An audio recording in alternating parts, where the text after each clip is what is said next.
प्रिय छात्रों नमस्कार। एनसीईआरटी गणित कक्षा 10वीं में आपका स्वागत है।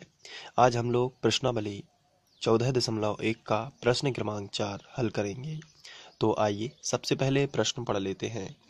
इसमें दिया गया है, किसी अस्पताल में एक डॉक्टर द्वारा 30 महिलाओं की जांच की गई और उनके हृदय स्पंदन की प्रति मिनट संख्या नोट करके नीचे दर्शाए अनुसार संक्षिप्त रूप में लिखी गई। एक उपयुक्त विधि चुनते हुए इन महिलाओं के हृदय स्पंदन की प्रति मिनट माध्य संख्या ज्ञात कीजिए। तो यहाँ पर यह क्वेश्चन दिया गया है जिसमें 30 महिलाएं हैं जिनके हृदय स्पंदन की प्रति मिनट संख्या की जांच की गई। तो उन्होंने जो डॉक्टर हैं उन्होंने ये टेबल बनाई और बताया कि 2 ऐसी महिलाएं हैं जिनके हृदय स्पंदन जो प्रति मिनट है वो 65 से 68 बार धड़कता है। 4 महिलाएं ऐसी हैं जो 68 से 71 बार और 3 महिलाएं ऐसी जो 71 से 74 बार। और इस तरीके से ये उन्होंने एक आंकड़ा तैयार किया। तो अब हमें इसका माध्य ज्ञात करना है। तो ये बनी हुई है ऐसी क्षैतिज। तो जब भी हम इसका हल करते हैं तो इसको बना लेते हैं ऊर्ध्वाधर। और चूंकि माध्य ज्ञात करना है तो कल्पित माध्य विधि बहुत ही अच्छी विधि है जिससे जल्दी आंसर आता है, इसलिए हम कल्पित माध्य विधि का उपयोग करेंगे। और इसमें लिखा भी है कि एक उपयुक्त विधि यानी जो सरल हो तो उसी का इस्तेमाल करेंगे, कल्पित माध्य विधि का। चलिए शुरू करते हैं। सबसे पहले 5 खंड बना लेते हैं जैसा कि हम लोग पहले के क्वेश्चंस में करते आ रहे हैं। सबसे पहले ये हमने 5 खंड बना लिए। अब यहाँ पे हम लोग लिख लेते हैं हृदय स्पंदन की प्रति मिनट संख्या इस तरीके से। इसके बाद आगे जो किताब में लिखा है आप देख सकते हैं महिलाओं की संख्या। तो हम यहाँ पे लिख लेते हैं महिलाओं की संख्या। तो चलिए जो हमें दिया गया है वो हम लिख लेते हैं। जैसे यहाँ पे हमें दिया गया है 65 से 68, फिर 68 से 71, फिर 71 से 74, फिर 74 से 77, फिर 77 से 80, फिर 80 से 83, फिर 83 से 86 ये दिया गया है। महिलाओं की संख्या दी गई है 2, 4, 3, 8, 7, 4, 2 ये हमने लिख लिया। इसके बाद हम मध्य बिंदु निकालते हैं। तो हम एडिंग डाल देंगे यहाँ पे मध्य बिंदु और x से दर्शा देंगे। तो मध्य बिंदु लिखने के बाद x से दर्शा दिया। अब इन दोनों को जोड़कर बटे 2 करेंगे। चलिए रफ का इस्तेमाल कर लेते हैं। 65 और 68 जोड़ लेते हैं। तो 8 5 13 की 3 हासिल आ जाएगी 1, 4 6 12 और 1 13, 133। अब 133 का आधा करिए, 2 × 12 बचा 1, फिर 2 × 12 फिर बचा 1, 2 पंचे 10।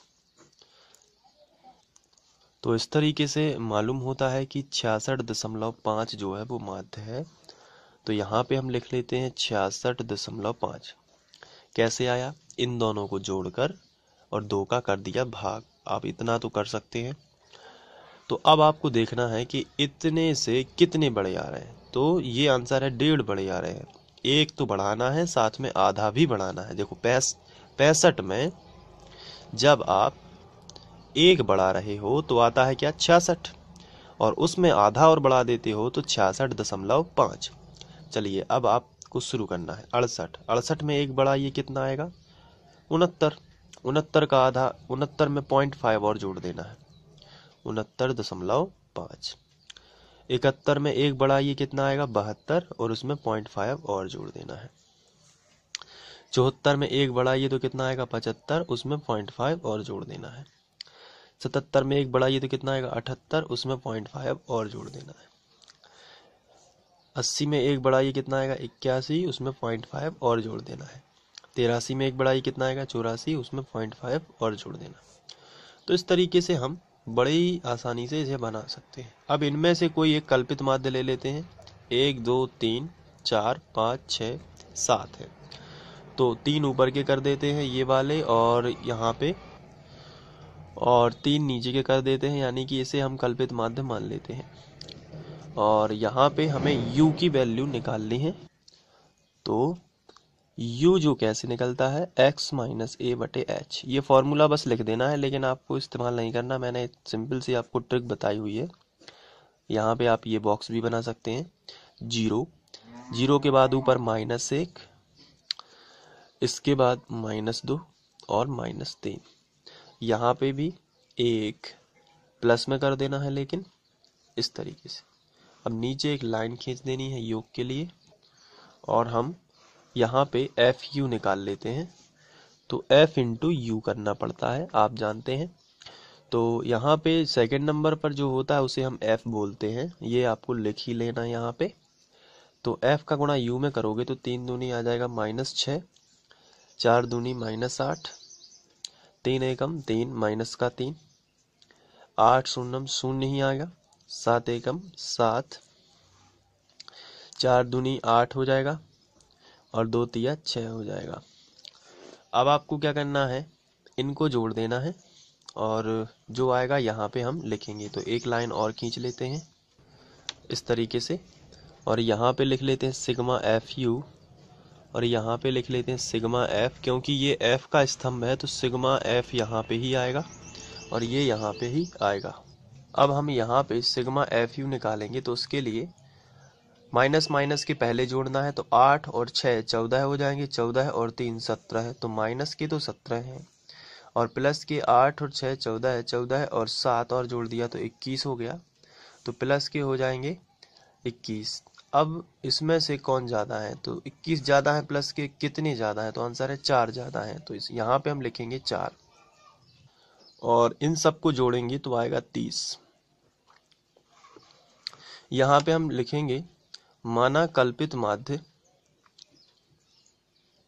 ए बराबर, और ये लिख लेते हैं 75.5, और h का मान यानी कि वर्ग अंतराल, इसको हम वर्ग अंतराल भी बोलते हैं। तो वर्ग अंतराल h बराबर इन दोनों का अंतर, तो इन दोनों के बीच में कितने का अंतर है, तो ये हम देख रहे हैं कि ये 3 3 का अंतर है, इसलिए h की वैल्यू 3 हो जाएगी। अब हम कल्पित माध्य विधि से यहाँ पे हम लिख देते हैं। तो कल्पित माध्य विधि में फॉर्मूला होता है माध्य x डैश बराबर a plus sigma F you बटे सिग्मा एफ गुणित h। a की वैल्यू है 75.5 प्लस सिग्मा एफ यू है 4 और सिग्मा एफ है 30 और गुणित h है 3। आगे बढ़ते हैं और इसको सॉल्व करते हैं। 75.5 प्लस 4 तिया 12 बटे 30। अब यहाँ से कैंसिल कर देते हैं, तो ये जाएगा 3 से, 30 दाम 30 और 30 चौके 12। ये वही बात है, यहाँ पे भी कैंसिल हो जाता, कोई प्रॉब्लम नहीं। चलिए ठीक है, हो गया। तो 75.5 प्लस 4/10, इस तरीके से हम इसको लिख सकते हैं। अब एलसीएम ले लेंगे, तो 75.5 जो है ये 10 का गुणा होगा तो दशमलव इस तरफ खिसक जाएगा। क्यों खिसकेगा, क्योंकि जब हम इसमें गुणा करेंगे 75.5 में 10 का गुणा, तो 0 इसके पीछे आ जाएगा, तो आएगा 75, 5 और 0। लेकिन दशमलव लौटाएंगे तो ये देखिए दशमलव यहाँ से यहाँ खिसक गया ना। कहने का मतलब ये है कि जब ये है और इसमें 10 का गुणा करेंगे तो पीछे एक शून्य आ जाएगा, लेकिन एक अंक बाद दशमलव लगाएंगे तो 755 मिलेगा। तो हम यहाँ पे लिखेंगे 755 प्लस 4 और बटे 10 ज्यों का त्यों, क्योंकि इसमें गुणा करने के बाद ये बटे ज्यों का त्यों रहेगा। तो अब यहाँ पे हम लिखेंगे 755 बटे 4, और 5 और 4 9, 5 ज्यों का त्यों और 7 ज्यों का त्यों, तो यह आएगा 759। तो अब हम यहाँ पे लिख देते हैं इन दोनों को जोड़ के 759 बटे 10, बटे में 10 है यानी एक अंक बाद दशमलव, तो 75.9। तो ये जो है अभीष्ट माध्य होगा, और हृदय की धड़कनों का जो माध्य है या हृदय स्पंदन का जो माध्य है वो है 75.9। तो इस तरीके से आप इससे कर सकते हैं, और बहुत ही सिंपल है।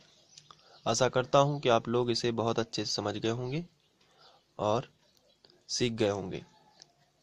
तो चलिए मिलते हैं अगले वीडियो में। Thank you.